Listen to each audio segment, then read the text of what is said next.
Welcome back to We Play Games. I'm Walker, and here we are in Vicky 3 Academy discussing the top 10 states in Victoria 3. So some of these are going to be states that are going to be easily separated from the nation that controls them. Some of them aren't.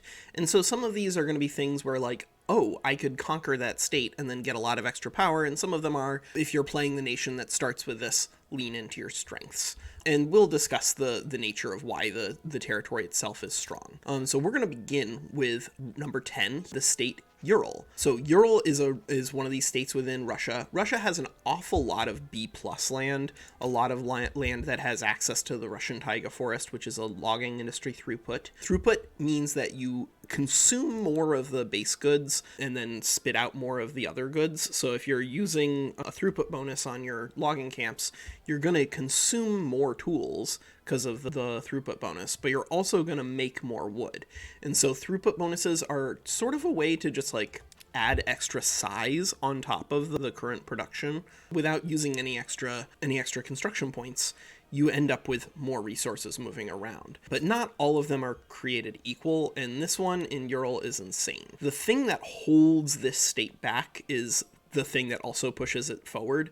A plus 20% iron mines building throughput is an enormous bonus on top of the throughput bonus that you get for economy of scale. Just getting a plus 20% on top of that is outrageous. And on top of having a 96 stack here in Ural, you also have an 84 stack of coal, an 81 stack of lead, and a 13 stack of logging camps. The only thing that kind of holds Ural back, to be entirely honest, is this unused arable land, as well as the 15% infrastructure and state construction efficiency penalty. Those are both really big penalties that are going to hamper your ability to grow Ural. But of course, because of the relative lack of arable land, you're not going to be able to make Ural into like a 15 million population super state anyway. And so rather than trying to lean into that, what I think you should utilize this for is what it's good at. This is the best mine in the entire game. It's not a great place for like a bunch of industry, but this is I think the best single mine in the entire game. Number 9 on the list for best states in Victoria 3 is Transvaal. Transvaal has 104 coal mine, 60 iron, and 5 logging camps, as well as a 10% coal mine building throughput bonus. Transvaal and the area immediately around it, because I wanted to do just one of them, but frankly, these guys are also very valuable in terms of their coal. Orange has considerably less coal, but it is missing another valuable state modifier that we haven't talked about yet, malaria. So malaria does hold down Transvaal. The fact that it has both malaria and no infrastructure bonus is why it's coming in at number 9. It also doesn't have a particularly large agricultural base, but this one is enormously important, not only because of the enormous amount of coal that's here, but because this one is pretty snipeable by anybody. So I think Transvaal at number 9 makes a lot of sense. It also does have some discoverable resources. So I wanted to talk very briefly about discoverable resources when it comes to doing a state assessment here. I think that discoverable resources, because they're random, I don't want to use those as a metric for determining which state is the strongest, right? If a discoverable resource is the reason that a state is air quotes strong, then it means that you might take that state and literally never get the value out of it, because discoverable resources are random. Whereas these guys, like this Waterberg Coalfield on top of 104, that's not random. Again, the only thing that kind of like holds Transvaal back is the malaria and the lack of the infrastructure and the relatively low arable land. At number 8, we have Sicily. Sicily is a really interesting one because it really does just one thing, but it does one thing so enormously well and so uniquely that it does deserve a special mention here. Sicily has the Sicilian sulfur deposits, which is a plus 20% building throughput bonus, which is a lot larger than you're going to see on a lot of these other ones. And this one, it's the same size of building throughput bonus as the one in Ural, but it doesn't have any penalties to infrastructure or construction speed. This is just pure upside. And it's not just regular pure upside, it's regular pure upside on 100 stack of sulfur mines on an island that you can conquer and then put ports on. If it wasn't for the fact that Sicily kind of like doesn't do anything else other than sulfur, I think it would probably be higher on the list, because it also has access to like silk plantations. That's important. We haven't really been talking a lot about the different kind of agricultural buildings that you can build, because most of them, at least so far, have not been very interesting. Being able to build an industrial resource in the agricultural spaces for these high quality states is very useful. Generally speaking, I'm not a big fan of building like food and stuff until you hit higher level technologies, but silk is kind of like always useful if you're building textiles, even if you haven't gotten into particularly advanced technology yet. And because of the ports, you're going to have a much higher infrastructure than somebody who is non-coastal, because you usually want to be maxing out your ports. Ports are just really, really good. Next on the list, we have Pennsylvania in rank 7. So Pennsylvania has a lot of state modifiers, like a lot of stuff in the United States. They just threw state modifiers on everything and called it a day. And so you get American chestnut forest plus 25% building hardwood output. So output is different from throughput. This does not mean you need to consume more tools. This simply means you get more hardwood just on top of everything. So Pennsylvania, of course, you're always going to be running hardwood logging camps here. It is only a 23 stack, so it's not like the biggest hardwood bonus in the universe. But these other two, that's why we're here. So we have the Appalachian Mountains. This is a 10% coal mine building throughput. Unfortunately, it does come with a 10% infrastructure and state construction efficiency penalty, which are the reasons that I don't think it's appropriate to put Pennsylvania higher than this, because a 10% infrastructure and state construction efficiency penalty slows down your ability to grow pretty meaningfully. Pennsylvania has tons of arable land, but the things that are going to help impact whether or not we have migration attraction are going to come from the standard of living. But if we have an awful lot of extra infrastructure, that'll also increase migration attraction, at least towards mass migrations. And so having a percent-based penalty for infrastructure is a bigger issue than having a flat bonus for infrastructure. But of course, at the beginning of the game, this flat bonus for infrastructure is A+. These combination of state modifiers, I think, actually are a little bit net negative in terms of the balance for you because of how bad state infrastructure penalty is. But this is a 120 stack of coal with a 10% throughput bonus in a 57 stack of iron mine. Pennsylvania is an incredibly, incredibly strong state. With 1.5 million, it's going to be one of the strongest states for you as the United States, or whoever happens to conquer Pennsylvania. Next on the list, we have South Bengal. South Bengal is going to be one of these like oddball kind of states, because normally we're looking at states and assessing them because they have like coal and all of these nice bonuses there. That's not the case here in South Bengal. The only resources, and I'm using air quotes around resources, that you start with, 23 stack of logging camps and a 20 stack of fishing wharves, that's absolutely useless. So why are we here? Well, we have 952 unused arable land. We can grow dye, we can grow silk, we can grow opium, we can grow basically any valuable agricultural location that we want, in addition to having two of the really, really strong modifiers here. So Bengal Delta is plus 25% agriculture throughput. Unfortunately, right now, that does not apply to these sorts of buildings. I think it should, but it does apply to rice farms, which means that if you have South Bengal and you just like need food for whatever reason, just drop a 50 stack of rice in Bengal Delta and you will grow essentially an infinite amount of food. You also have access to natural harbors. Natural harbors we haven't really been talking about a whole lot so far, but natural harbors is going to be really helpful for you in South Bengal, again, because you just want more infrastructure, and generally speaking, ports are going to be more useful than railway. And so if you can get your infrastructure from ports instead of rail, you probably should. Being able to conduct trade and supply are really, really, really important things. Even with the convoy rebalancing that's coming, I think that having access to natural harbors, it's almost like having a plus 10 infrastructure anyway, because of the port max level, but then you also get shipyards building throughput in the event that you want to build ships, and a 25% agricultural throughput is really, really strong. And the final thing that I want to mention for South Bengal that we haven't really been talking about as much for everybody is that you have a population of 16 million. With a population of 16 million, and South Bengal not only has the ability to go into absolute space on agriculture stuff, but you can build kind of whatever you want to in terms of your industry. This is a very, very, very powerful state. Next in rank 5, we have Shanxi. This is going to be one of these states in China that are going to be really an interesting mix of things. China doesn't have a whole lot of extremely powerful specialized states. They have a lot of agriculture available to them.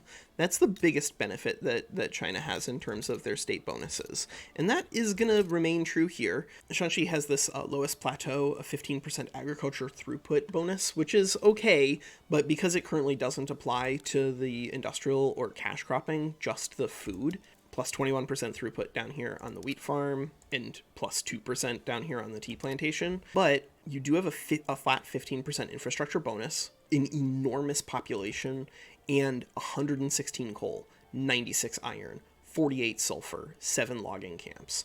Literally the only reason that this thing isn't ranked higher on this list is that this is an agricultural bonus and not any of these. Even if it was just like a 10% sulfur mine bonus, I think I would put Shanxi higher. You know, it's still not a bad state by any means. You have an enormous bonus to your infrastructure. You also don't start using a lot of it at the beginning of the game as Qing, which means that you have a lot of opportunity to specialize this in whatever you feel like you need at the time. I generally use it more for iron than coal, simply because at the beginning of the game I need more iron than coal. It is flexible, it can do both, it can do everything. It's enormous. It is absolutely enormous, and it does have discoverable resources, which, again, I don't want to overemphasize the value of discoverable resources because you can fail to discover them during the game, but it is valuable to keep that in mind. In 4th place, we have Lancashire. Lancashire is one of the many states inside of the UK that has a nice big block of coal and some other bonuses, but some of them have fewer total resources than Lancashire, which is why Lancashire pushes everybody out. You see here that we have 100 coal, 60 iron mine, 45 lead, and there hasn't been a whole lot of lead represented so far on the list, just because it is a little more rare. Lancashire, you get a 10% coal mine bonus. You have natural harbors, which we talked about in regards to South Bengal already. Not to mention the fact that you have a pretty reasonable amount of arable land. It's not an infinite amount by any means, but some of the states lower on the list only had, you know, like 45 or 50 or whatever, and that holds the population cap of the state down. Lancashire beats out its nearby competition in York simply by virtue of having the same amount of coal, while also sacrificing just a little bit of your iron for a lot more lead, which, again, lead is a more rare resource, and so I think lets this edge you out. And then, of course, in Midlands has that sulfur deposit, but unfortunately doesn't have any of these throughput bonuses, which is why I think Lancashire does deserve the number 4 spot here on the list. So before we get into our 3rd place, I wanted to talk about an honorable mention here, which is Dalmatia. So Dalmatia has access to this Kraka Falls modifier, which gives you a 15% building electricity output modifier. That's really, really strong, because electricity output means that you get more electricity out of your plants that you build there without having to put any more resources in. So if you're already at oil turbine, or for that matter, even if you're just on steam turbine, either way, if you have a power plant built on site in Dalmatia, you're going to get a lot more electricity without putting anything else in. You also have access to this nice little 15% agricultural throughput bonus, but the reason that Dalmatia is here as an honorable mention and not on the top 10 is that despite this agricultural throughput bonus, your arable land is really low. In fact, outside of the electricity output bonus, which is almost unique, there are not a lot of these in the world, and so I think that it deserved an honorable mention based off of that alone. But it really is only getting an honorable mention because of that alone. It doesn't have a whole lot else going on. But Dalmatia means that as Austria-Hungary, or as anybody who is trying to take over Dalmatia, you have this wonderful tool for adding a whole lot of electricity to your country, and so don't neglect Dalmatia. I also briefly want to discuss why there aren't going to be any states from South America on this list, and it's just because of the state modifiers. The state modifiers down here in South America are atrocious. Minus 20% infrastructure, minus 20% state construction efficiency. Even the good ones, the ones that are supposed to be adding value to you, kind of, like Amazon rainforest, minus 33% infrastructure and state construction efficiency. On top of that, an awful lot of these states have, like, almost no arable land. Some of these states have really, really, really good modifiers, by the way. Like Corrientes, look at this 20 infrastructure from that, 20 infrastructure from that, and then a 15% agricultural throughput. So you're like, all right, sweet. We're just going to build like an enormous amount of agriculture out here, right? Nope. You have 58 arable land. So between the combination of the fact that there's an awful lot of state modifiers that are just really, really penalizing in terms of their infrastructure, and the fact that there's like almost no arable land down here in South America, even though some of these states have a lot of really nice resources associated with them, and some of them are pretty unique because there's not a lot of rubber in the world at game start. I don't think any of the states in South America in patch 1.0.6 deserve a spot on the top 10. In third place, we have New York. So New York is a really interesting one. Sort of like our honorable mention, Dalmatia, you get an electricity bonus, but here it's a 20% instead of a 15%, and it comes attached to a lot more, which is why, unlike Dalmatia, which is an honorable mention, New York is in third. So you get a 20% building output on electricity, which just means that you get a lot more electricity. You get a hardwood output bonus. That's not bad. Hardwood is one of those things that as the game progresses, you're going to need more and more and more of it. And so having that on state modifiers, especially on states where you do have a reasonable amount of it, 20 is not an infinite amount, but keep in mind that logging camps are just going to be a lot smaller than mines, at least in 1.0.6. Like there's not 150 logging camps anywhere. There's a lot of coal and iron. And then we had the New York Harbor, which of course I think we already talked about, like ports and stuff, but I think it's just a nice upgrade to your flexibility when it comes to building your infrastructure. And then of course the resources here in New York aren't bad. A 45 stack of iron mine is like the biggest thing that it has to offer to you, alongside the 20 logging camps with the hardwood bonus. But you also have a pretty solid amount of arable land. So that means that New York can not only support this electricity bonus that it has, but unlike Dalmatia, you can actually make use of all of the other state modifiers and build New York up into something pretty nice. I think the only thing that really holds New York down is that it doesn't have more arable land or more resources. If it had one of those, then it would be a lot stronger. And so we'll see. If New York gets a lot of arable land in a future rebalance, then New York may in fact increase on this list. In second place, we have Rhone. Rhone is one of these incredibly high-value states inside of France proper. There's some competition, like Picardy is also incredibly, incredibly good, but I think Rhone edges out Picardy for a lot of reasons, and so I wanted to address it here in second place. So what does Rhone offer you? First, it offers you an infrastructure bonus. If you're not going to come with the ability to build ports, then having an infrastructure bonus puts you way up over anybody who can't. But it also has a 10% coal mine throughput, as well as just an outrageous dumpster of resources: 100 coal, 36 iron, 36 lead, 14 logging camps, and 111 unused arable that you start with the ability to grow silk plantations here. Rhone combines all of the things that I love about a state. It gets you infrastructure, it gets you more resources, it has an enormous amount of resources available to you, an enormous amount of agricultural space available to you, and therefore you can carry a larger capacity of population there, and so you can have a really nice urban center as well. And you can even grow industrial cash crops, which are my very favorite kind of agricultural building to build. And so Rhone here in second place, I think it really could almost be a competitor for first if it wasn't for how unbelievably good the first place state is. Here we are in first place. This is like the historical accident that made Prussia a superstate in some sense. Silesia. Silesia out here is the territory that was taken control of by Prussia during the War of Austrian Succession, way before they had even started to develop like coal mines and sulfur mines and stuff like that.